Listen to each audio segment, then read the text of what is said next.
Nuk shkojmë larg shëndetësisë, nga se edhe tema e ditës së sodit ka të bëjë me detektimin e hershëm të tumorëve malinje në organe gjinitale, dhe për këtë temë që është pak a shumë delikate, kemi në studio zotri Alfred Purini, më saktësisht me profesion është ginekolog, që 30 vjet jeni ginekolog. E dini parafërsisht, e dini profesionin më së miri që mundemi, dhe kush më mirë se ju mund të flasë për çështjen e tumoreve malinje, para se gjitha është mirë se na erdhët dhe mirë mëngjesi. Mirë mëngjesi, mirë se u gjeta. Faleminderit shumë. Çfarë është dallimi mes tumoreve malinje dhe beninje në ginekologji? Dallimi mes tumoreve malinje dhe beninje si në ginekologji, edhe ashtu edhe në degët tjera të medicinës, është i njëjtë. Këtu, mas pari, isha nalë të nocionit dhe më thonë çka është fjala tumor. Në popull, ka dhe alternativa tjera, sinonime tjera, kur folet për tumorët. Disa prej tëne thonë rak, disa të tjerë kancer, dhe më thonë ka disa emnime për tumorët. Në realitet, vetë fjala tumor, kemi të bëjmë me një entitet, me një bashkësi, e cila mund të ketë më tepër se 100 sëmundje.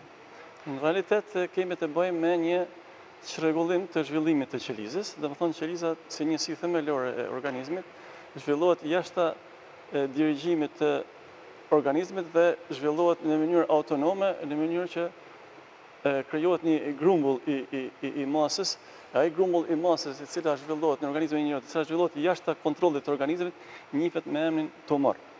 Do të thonë, tumorët mund të qenë benigne, që kanë natyrë që zhvillohen në mënyrë lokale, nuk japin deg, nuk japin metastaza, njihen edhe në popull si tumore mashkullore, Domethënë që nuk japin metastaza, ndërka që tumorët malinje janë ato të cilat japin, domethënë, degëzime edhe në organet regionale apo ato më të larta, domethënë njihen si tumore malinje, apo në popull ndonjëherë përdorojnë edhe fjalën tumore femnore. Domethënë, tumorët femnore apo tumorët malinje janë kanceret, apo edhe njihet në popull me emrin rak.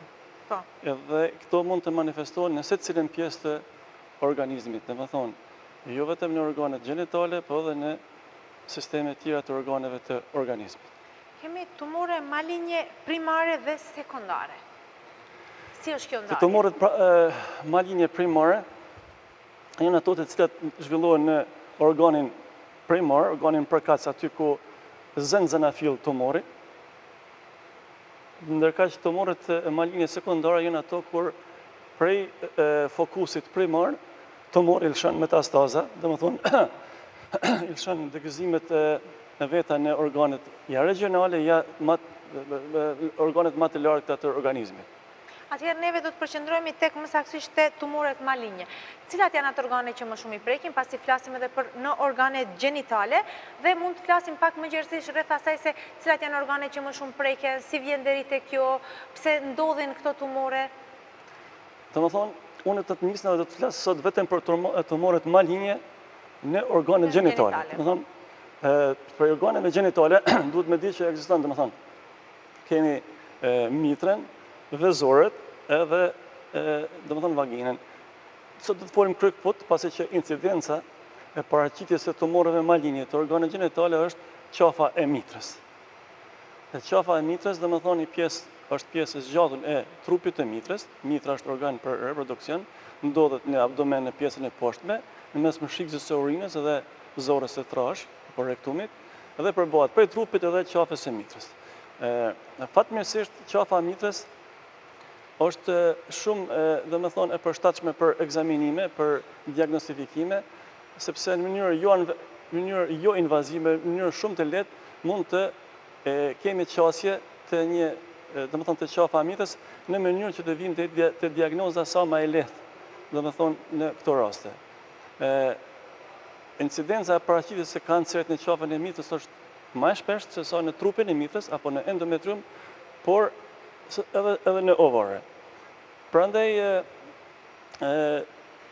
Kryesisht, domethënë, paraqitet tek grup mosha e femnave prej 20 deri në moshën 40 vjeçare, çka nuk do të thonë që nuk paraqitet edhe në moshat tjera. Por frekvenca është më shpesh në këto grup mosha. Përmendet qafa e mitrës dhe trupi i mitrës. Po. Mund të kemi edhe atë edhe. Cila është më e rrezikshme? Më e rrezikshme është, domethënë, shpeshësia më e madhe paraqitet është te qafa e mitrës, por edhe te trupi i mitrës është shumë e rrezikshme sepse si njëna si tjetra me invadimin e procesit mundin me dhënë metastaza në organe tjera dhe vjen deri te keqësimi i situatës. Këto tumore malinje, edhe pse si njohim në gjuhën e popullit tumore femrore, sa ka ngjasa që të trajtohen deri në fund dhe të mos ketë pasoja? To mund të trajtohen deri në fund dhe mund të mos kenë pasoja. Domethënë me një fjalë tjetër, tumoret malinje kudo qoftë. Por edhe në qafën e mitrës mund të shërohen 100%. Por kur mund të shërohen 100%?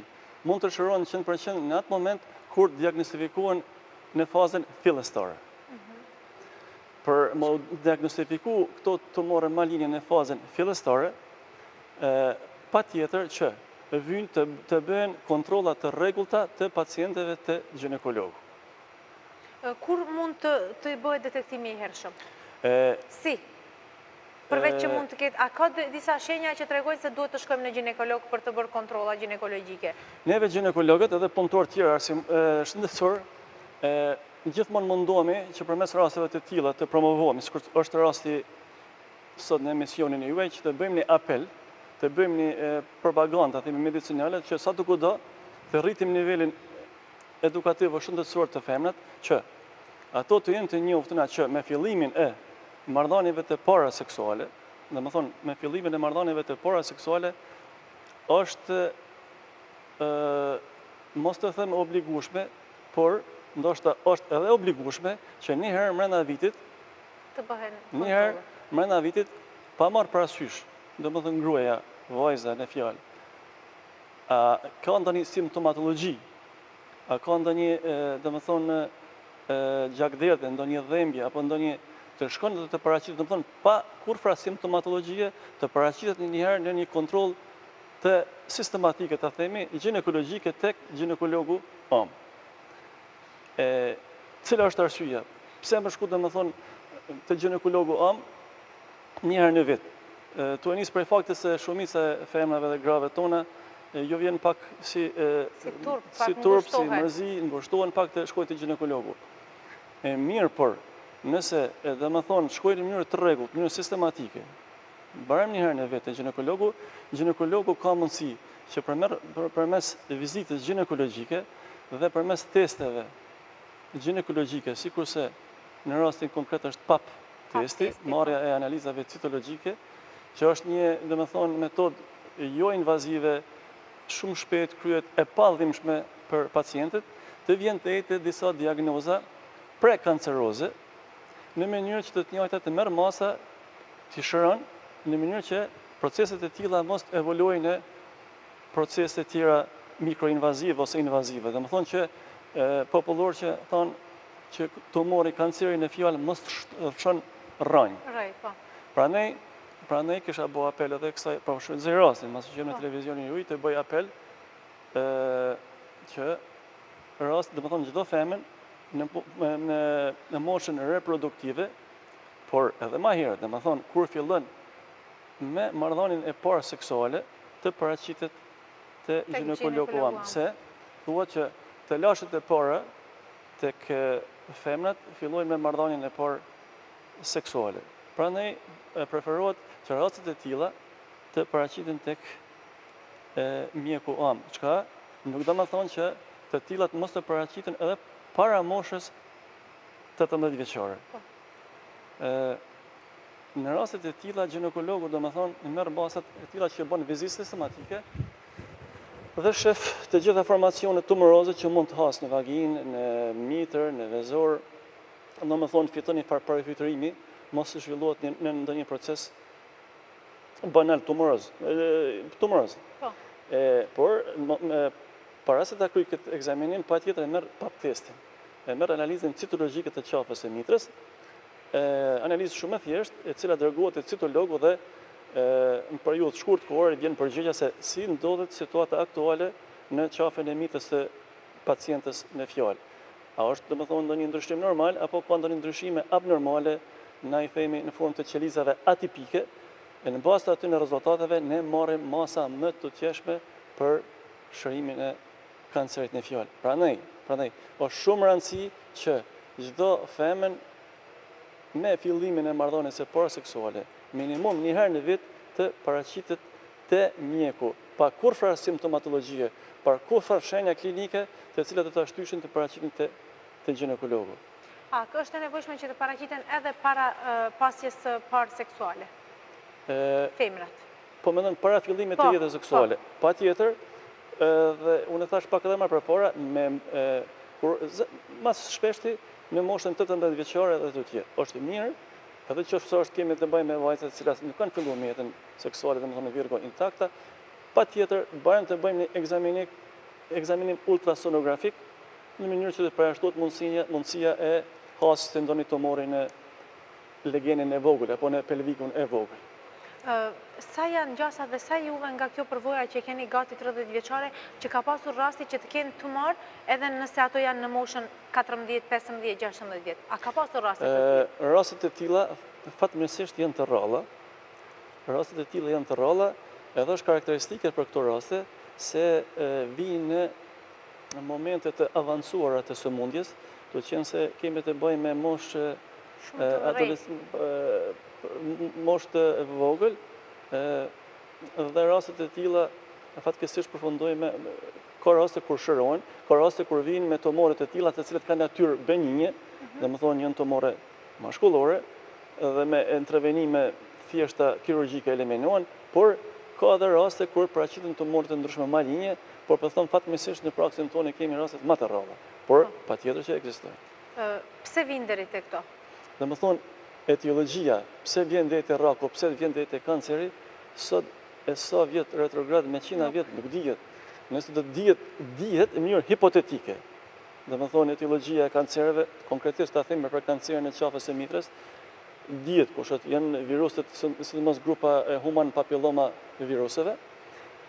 Marrëdhëniet e shpeshta seksuale, ndrimi i partnerëve apo si quhet promiskuiteti, është edhe pirja e duhanit, përdorimi i gjatë i kontraceptivëve e tjerë. Mirë, por në mënyrë decide pse vjen një kancer.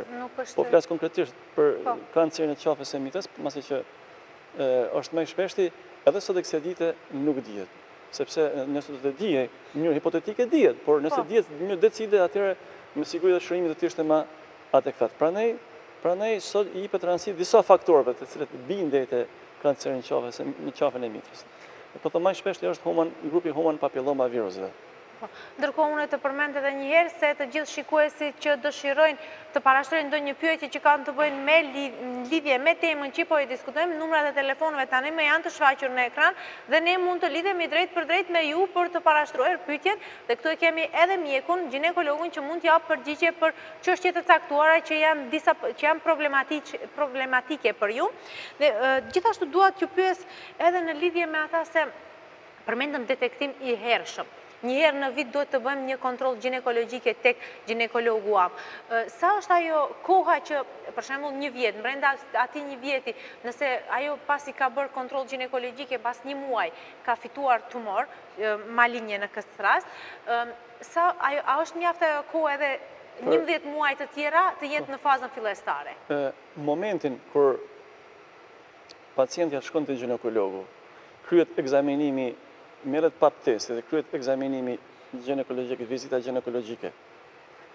Mirët rezultati citologjik prej citologut, periudhë shkurt kohore, dhe në bazë të pap testit, në bazë të leximit të analizave citologjike, vjen te diagnoza, e cila mund të jetë ndonjë ATP, e lehtë, e mesme, ATP e rëndë, apo ATP mikroinvazive, ose me thonë më thjesht, në bazë të rezultateve që na bën citologu, mjeku tjetër specialist i cili merret me leximin e pap testit, atëherë ne marrim masat e duhura. Për shembull, jo shumë pyetje, shumë e kam të qartë dhe shumë pyetje me vend. Domethënë, nëse vjen analiza e pap testit që e kemi kry, vjen që kemi të bëjmë me një pezmatim të lehtë, inflamacion të lehtë, ta themi. Domethënë rasti i tillë nuk ka shans që mbrenda edhe 2-3 vjetëve me marr kancer. Nëse vjen ndonjë formë atipike qelizave, domethënë shkallë më rëndë se inflamacioni në qafën e mitës, mandej na marrim masa adekuate, atë e shërojmë. E shërojmë me konizacione, edhe raste tjera me elektrokauter, ka mënyra të ndryshme të shërimit të atipive të mesme dhe atipive të rënda të qafës së mitrës. Domethënë, kur flas për atipi qelizore, këtu janë forma prekanceroze, domethënë para se marrë kancerit. Prandaj na i marrim masat adekuate dhe këshillojmë pacientin ke pas këtë diagnozë, e kemi shëru lirisht, domethënë në vitin tjetër ose në pas rezultatit adekuat vjen pas 6 muaje në kontroll, vjen pas 3 muaje, domethënë përgjithësia mbetet te neve ginekolog, jo te pacienti. Prandaj ne duhet të qenë domethënë të ndërgjegjshëm, të mirët papa në mënyrë profesionale, citologu ta lexojë në mënyrë profesionale, në mënyrë që të vjen deri tek diagnoza sa më e saktë edhe shërimi sa më adekuat, sepse për inflamacionet, për rezultatet që na vjen, ekziston tretmani. Posaçëm forma displazive atipive atipike është, domethënë tretmani. Posaçëm ndërkaq të format mikroinvazive apo mosëtar zotit të karcinomat, se i marrim rezultatet, domethënë atëherë marrim masa të tjera për diagnostifikim më të thellë, formë biopsive, formë të konizacioneve, mos tym detale profesionale se nuk i intereson spektatorit, por neve i marrim ato masa që të vjen deri tek qrranimi të shërimi i plot i pacientes me fjalë. A keni pasur raste, për shembull, që keni bërë pap testin, ka ndalë rezultate që është gjithçka mirë, por ka disa simptoma që nuk janë aq të rrezikshme dhe pastaj pacienti të mos vijë në kontrolla të vazhdueshme nga se nuk jep shumë rëndësi. Që në praktikën tonë ka raste të jo, ka raste të tilla, prandaj thash edhe në fillim të emisionit që shumë është më rëndësi edukimi shëndetësor i pacientëve. Të kenë një farë, domethënë, njoftimi bazal për rëndësinë e vizitave sistematike edhe, domethënë, bashkëpunimi, kooperimi i rregullt me ginekologun am. Domethënë, gjithmonë ta ketë në dispozicion edhe varet prej rasteve individuale. Domethënë, ka pacientë që janë shumë të kujdesshme, interesohen jashtëzakonisht për situatën aktuale që kanë. Ka pacientë që janë më pak të kujdesshme dhe është detyra dhe jona që të studiojmë këto raste dhe të hyjmë, domethënë, në konversacion me raste të tilla në mënyrë që të jenë deri te rezultati. Prandaj është edhe përgjegjësia e ginekologut që ta studiojë pacientin me kënd ka të bëjë e njëjta e ka kuptu situatën aktuale që si ndodhet tek ndodhet, në mënyrë që të alarmojmë që mos vjen te më e keqja. Gjithashtu përmendëm se bisedojmë për qafën e mitrës, mirë po edhim se tumoret në organet gjenitale, më saktësisht tumoret malinje paraqiten edhe në vagin edhe në vezorët. Sa janë të rrezikshëm këto? Edhe në vagin janë shumë të rrezikshme, po janë shumë të rralla, Në trupin e mitrës gjithashtu ka, pra vetëm thonë se vetë mitra ka formën e dardhës. Trupin edhe bishtin, trupi i dardhës është trupi i mitrës, edhe qafa mitrës është sikur, domethënë, bishti i dardhës. Tamam e ka formën e dardhës. Domethënë, në qafë mitrës paraqiten kancerët, janë shumë të shpeshta, ndërsa në trupin e mitrës, konkretisht brenda në endometrium, janë edhe aty paraqiten në shumë raste kemi tumore, mirë por fatkeqësisht për shkak të lokalizacionit të vetë endometriumit është e pamundshëm screeningu i rregullt vjetor, ta themi, për shkak pamundësisë për marrë deri te mita sepse ndodhet në legjenin e vogël, në pelvikun e vogël. Prandaj rastet e tilla të kancerëve në qafën e mitrës zakonisht kur diagnostikohen në fazë pak më të vonshme, thuhet qenë se paraqiten te mjeku kur kanë gjakderdhje jo të rregullta. Prandaj neve i marrim masat e ndryshme në formë të keratozheve dhe studimeve tjera që i bëjmë, dhe rastet e tilla janë pak më të avancuara se sa në qafën e mitës, në të cilën qafa e mitës ndodhet në vaginë.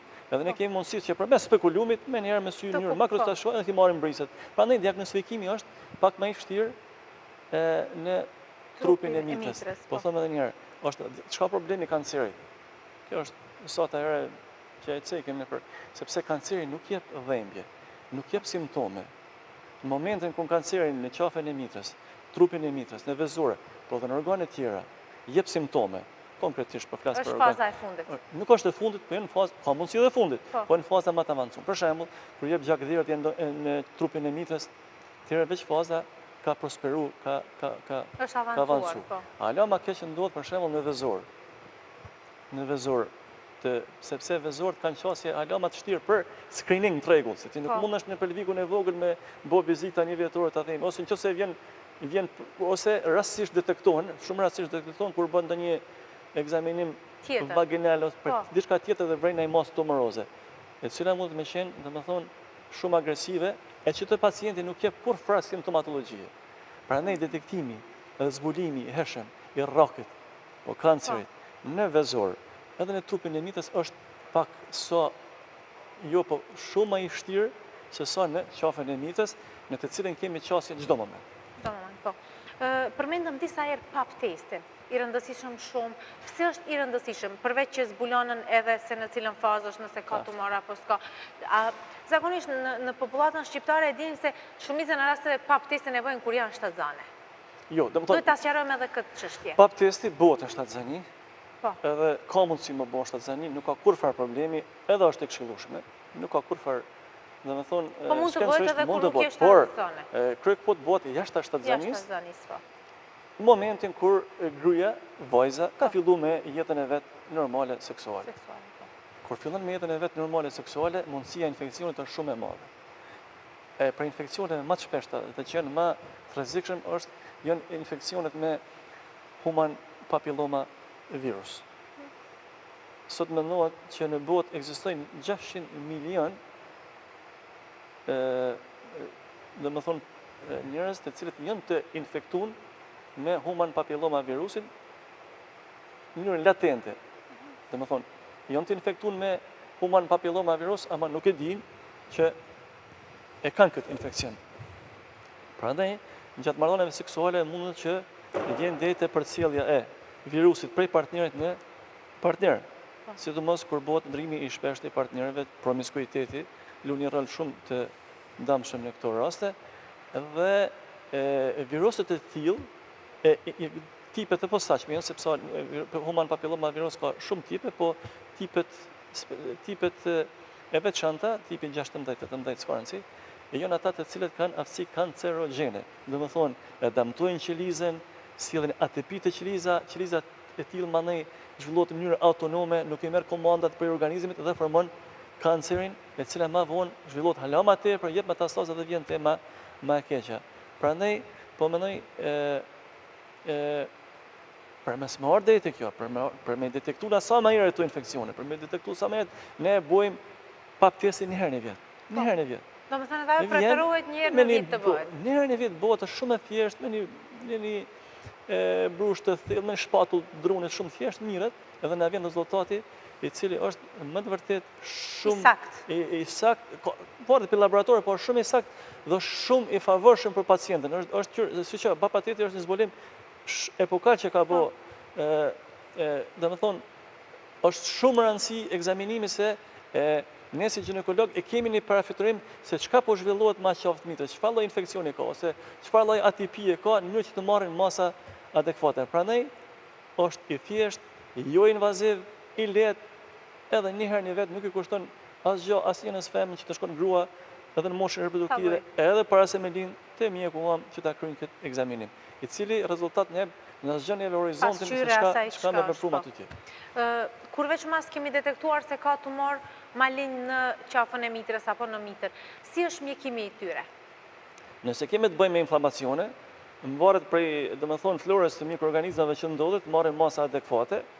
Sa zgjat ky mjekim, cilat janë procedura që duhet kalojnë? Mjekimi zgjat me antibiotik të ndryshëm, me vaginalete të ndryshme, deri në momentin kur marrim rezultate sterile, të cilat na tregojnë që në momentin e caktuar nuk kemi të bëjmë me inflamacione. Nëse kemi forma prekanceroze të lehta, ATP të lehta, displazi të lehta, atëherë rastin e tillë e marrim në kontroll, ta themi çdo 6 muaj në mënyrë që rastet e tilla t'i vrejmë a janë tërhek, sikur si janë rastet e ATP-ve të lehta, lezionet e lehta skamoze, apo rastet e tilla kanë avancuar. Domethënë gjithmonë duhet rastet e tilla të kemi në kontroll.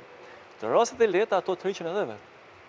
Të rastet Atëherë përdoret antibiotik në rastet e lehta? Të rastet e lehta varet nëse ka inflamacion.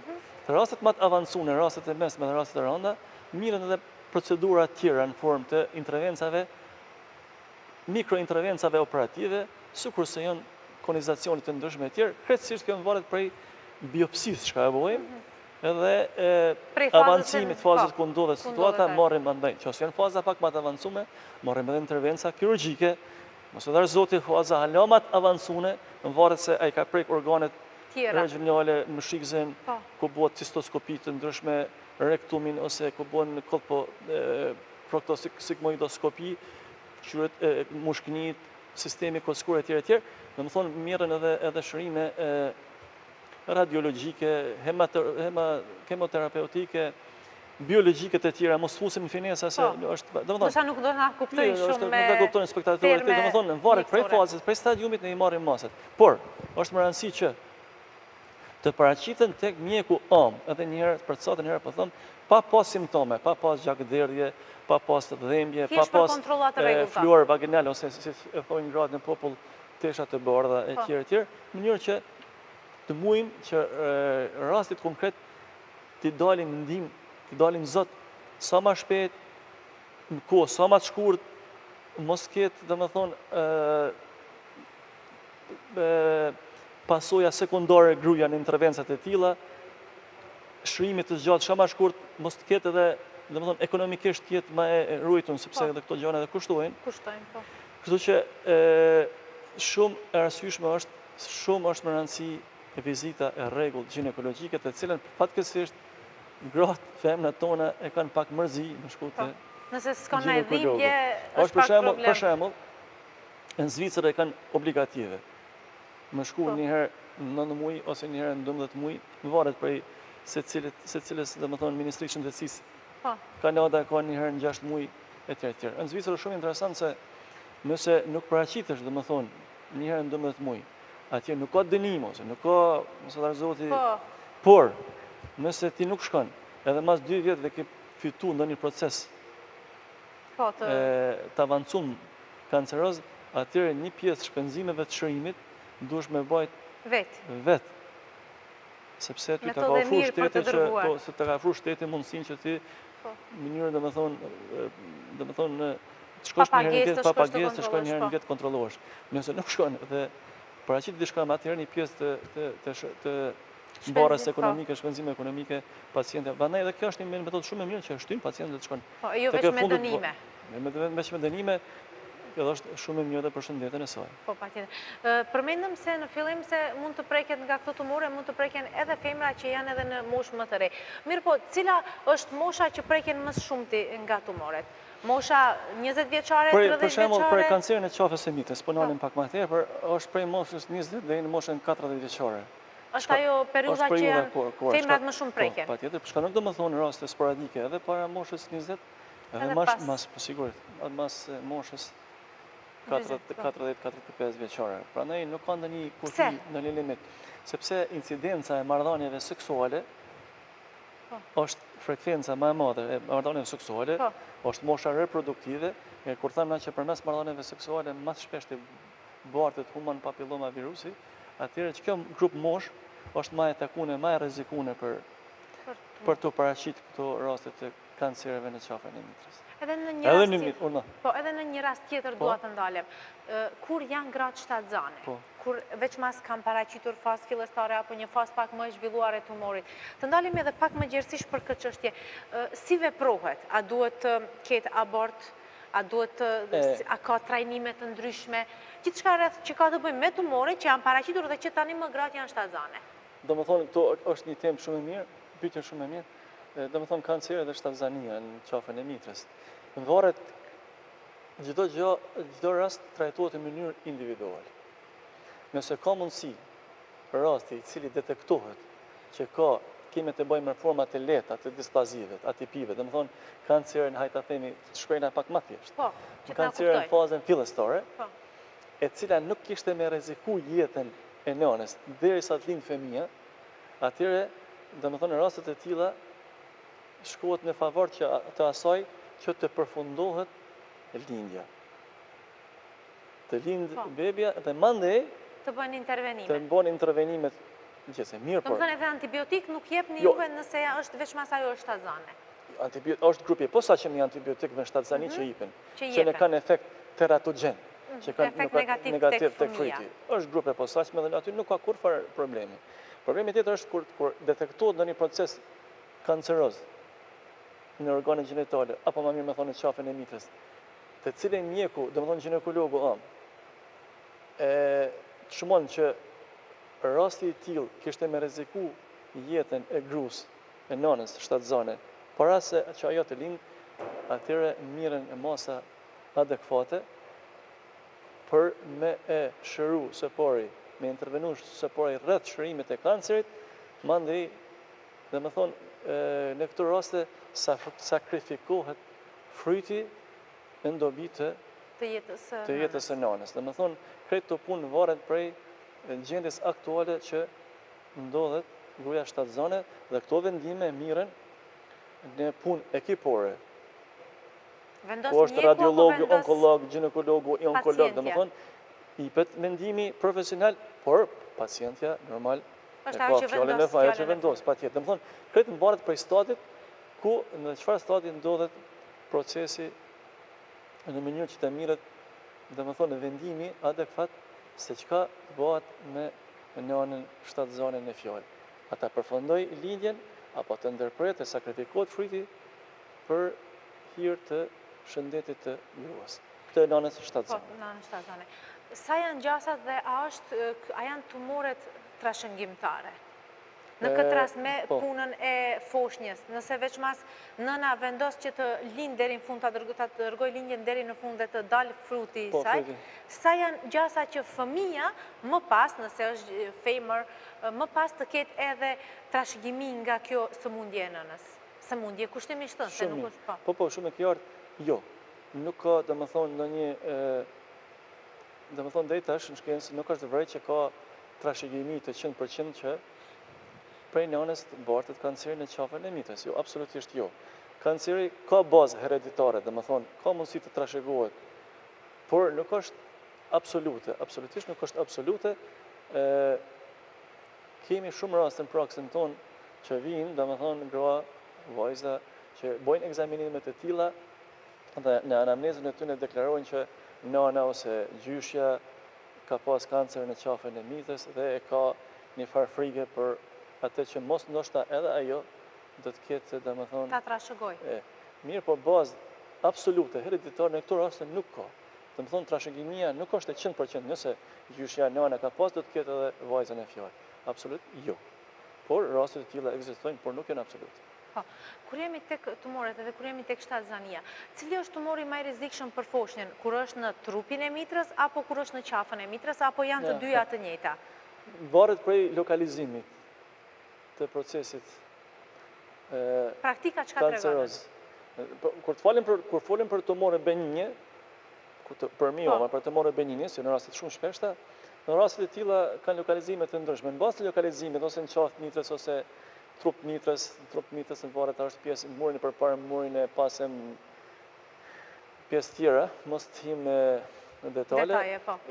Akushiri merr vendimin që ajo shtatzanit përfundoj per via naturales, dhe më thonë të linë gruaja në mënyrë naturale, apo të kryet në një intervencë obstetrike, kirurgjike, si kusë është sektio cezare. Dhe më thonë, varet aktualisht ku çfarë pozicionit ndodhet fryti, ose gjatë, dhe më thonë, procesit fillimit të dhemjeve të gruas, kur gruaja fillon dhemje, qilet e tjerë, si është gjendja aktuale, si është gjendja respirative e pacientës, si është gjendja kondicionale e frytit gjatë lindjes. Nëse vërejt që fryti po rrezikohet, atëherë kryet sektio cezare. Sot është një operacion rutiner, e cili kryet pa kurrë problemi. Ja, ishte edhe ajo pyetja ime e radhës, kur veç mas nëna ka tumor dhe do ta dërgoj shtatzanin deri në fund, a shkohet me lindje normale apo me atë cezariale? Apo varet prej rastit në rast? Jo, këtë është individuale. Nuk ka kur gjë absolute. Këtë është në organizmin e femrës? Këtë është në organizmin e femrës, këtë është individuale. Dhe më thonë, ku lokalizohet, sa është madhësia. Po flasë këtë kurën për tumoret, tash duhem të tumoret benigne, të tumoret e mirë, jo për kalojmë tek për kancer janë diçka krejt tjetër. Po, e di që janë, po. Krejt tjetër, për falem, po flasim për tumore benigne, njifen ose miome të ndryshme. Po. Mund të kenë masi sa një arë, sa një portokall, sa një kokë e fëmis mund të me qenë në varet, mund të me qenë shumë e vogël me bo shert madh, mund të me qenë shumë e madhe mos me pas kur për problem. Po flas për tumore të mashkullore, tumore benigne, për miome. Ndërkaq, thashë edhe herë, për forma kanceroze të raku, që është shumë në këtë rast është një rrallë bashkë me shtatzanin, ka rast të përnë fatbarësisht më të rralla, kretë në varet prej situatës se në çfarë stadi ndodhet kanceri në fjalë. Është stas fillestar, përfundon lindja, lindet fryti, mandej trajtohet gruaja. Nëse është fazë më të avancuar, e sakrifikojmë frytit. Mirën masa në formë të me intervenca operative në kombinacion me shërim radiologjik, kemoterapeutik, biologjik, është tim, është ekip e ginekologëve që e merr. Po them edhe një herë fatbarësisht këto raste janë pak më të rralla. Kur jemi tek tumoret maligne, çka ndodh atëherë, se biseduam tash u kthyem te tumoret tjerë. Domethënë kur është rasti i lindjes të foshnjës, ndërsa kemi punë të bëjmë me tumoret maligne. E thash pak më parë, nëse është tumor malign në fazën fillestare, lind fryti, mandej trajtohet nëna. Nëse është tumor malign në fazën më të avancuar, sakrifikohet edhe fryti, edhe mitra. Pjesa cezariale dhe lindja a ka lidhje me tumoret maligne? Jo, absolutisht. Varet krejt prej organit. Seksio cezare është vetëm një ndërhyrje obstetriko-kirurgjike për linjën e fëmisë. Në rast kur rrezikohet fëmia. Domethënë është laparotomi. Po është interesant, parashtruam disa pyetje, shumë pyetje që kanë të bëjnë me fjalë. Ndërkohë, a kemi lëshuar diçka që duhet ta dinë? Unë po kemi lëshuar diçka, është një gjë shumë domethënë me rëndësi. Domethënë është shumë rëndësi sot për marrë të prevenca primare e kancerit në qafës e mitrës, është aktuale retrograd një 10 vite dhënia e vakcinës për prevenimin e kancerit e mitrës. Vaksina kundër human papilloma virusit. Është shumë rëndësi dhënia e vakcinës. Deri para disa vjetëve edhe në Maqedoni këto ishte tabutim, por duhet me di që dhënia e vakcinës ka rëndësi të madhe. 120 shtete në botë vetëm e kanë pranuar këtë si obligative? Si obligative, është fut në kalendarin e vaksinimit. Vetëm është më rëndësi diçka për spektatorin me ditë kështu. Se kanë frikë dhe të gjithë neve ginekologëve që ka jetë na pyesin nënat, a mundet vajza ime me shku me mos është i rrezikshëm vaksina, mos e dëmton. Tu e mendu që kur ta marrin vaksinën marrin domethënë virus të dobësum të human papilloma virusit. Jo.